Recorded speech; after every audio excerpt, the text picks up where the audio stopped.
இது ஒரு நான் ஈரோட்டிலேருந்து அட்வொகேட் செந்தில்குமார் இந்த பதிவு உங்களுக்காக போடுறேன்.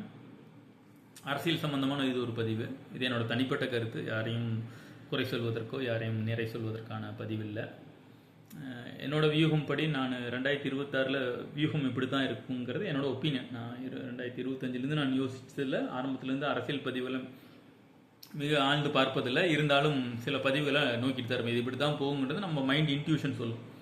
இந்த இன்ட்யூஷனை ரீசெண்டாக என்னோட சர்க்கிள் எல்லாத்தையும் சொல்லிட்டே இருந்தேன். நான் இப்படி தான் சார் இது நடக்கும், இப்படி தான் போகும். அப்படி எப்படி நடக்கும்னு கேட்டிங்கன்னா, அப்படி நடப்பதற்கு கரூர் நடந்த ஒரு நெஞ்சை உழுக்கக்கூடிய சம்பவம் ஒரு காரணமாக கூட அமைஞ்சிருச்சுன்னு கூட சொல்லலாம். கண்டிப்பாக எப்போ விஜய்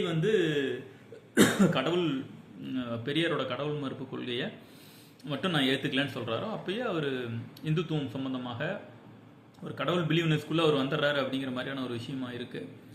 அப்படிங்கிற பட்சத்தில் கண்டிப்பாக இவர் பிஜேபியோட இணைவாருங்கிறது தெரிஞ்ச விஷயமா தான் இருந்துச்சு. அதுதான் அது நடந்திருக்கு. திரும்பவும் ஏடிஎம்கே ஆல்ரெடி இருக்காங்க. கண்டிப்பாக என்னோட வியூகம் படி கண்டிப்பாக ஏடிஎம்கே, பிஜேபி, விஜய், அன்புமணி ராமதாஸும் கூடி சீக்கிரம் வந்துடுவார். இங்கே வந்துடுவாங்க, அவங்களும் வந்துடுவாங்க.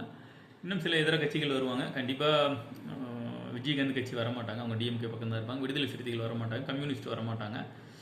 சீமான் எப்பயும் வழக்கம் போல ஒரு தனியாக தேர்ந்தெடுத்து போகிறார். அவர் ஒன்றும் பண்ண முடியாது. அவரோட அவர் வாங்கி வச்சிருக்க வாக்கு வங்கியில் ஒரு 5% விஜய் இளைஞர்கள் இருக்கனால விஜய் சம்பந்தமாக வருவதற்கான வாய்ப்பு இருக்கும். டிஎம்கேக்கு டஃப் ஃபைட் கொடுக்கணுங்கிற நிலை வேணும்னா இதெல்லாம் நடந்தே தீரும் அப்படின்னு நான் சொன்னேன்.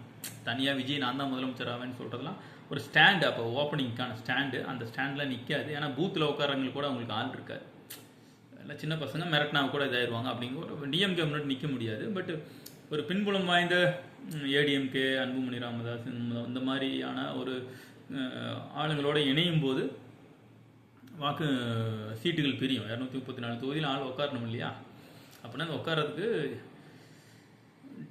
ஏடிஎம்கேக்கு ஒரு 20% இருக்கும், விஜய்க்கு ஒரு 10 to 15% வச்சிருப்பாரு, அன்புமணி ராமதாஸ் ஒரு 15% வச்சிருப்பாரு. இப்படிலாம் வைக்கும்போது மோர் தென் 50% வந்துருவாங்க. பட் ஒரு ஸ்ட்ராங்கான ஸ்டஃப் கொடுக்கறதுக்கான ஒரு வாய்ப்பு கண்டிப்பாக இருக்கும்.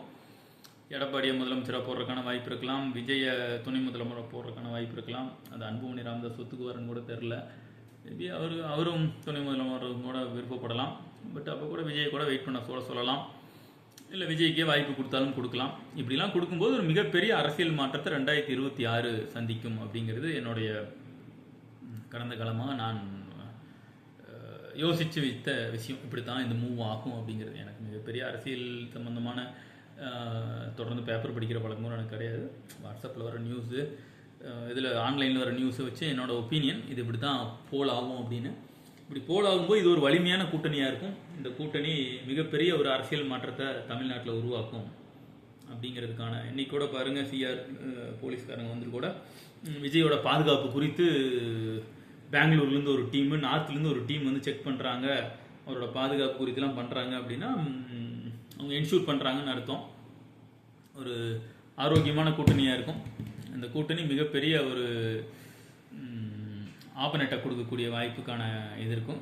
இதுக்கு மனம் இவங்களாம் ஒத்துக்கணும். என்னை கேட்டால் எடப்பாடி அவரும் ஒத்துக்கணும், விஜயும் ஒத்துக்கணும், அன்புமணி ராமதாஸ் ஒத்துக்கணும். இவங்களாம் ஒத்துக்கிட்டு ஒற்றுமையாக இருந்தாங்க அப்படின்னா மிகப்பெரிய ஒரு அரசியல் மாற்றத்தை உங்களால் ஏற்படுத்த முடியுங்கிறது இது என்னோட அரசியல் சம்பந்தமான என்னோட கருத்து. நன்றி, மகிழ்ச்சி, வணக்கம், தேங்க்யூ.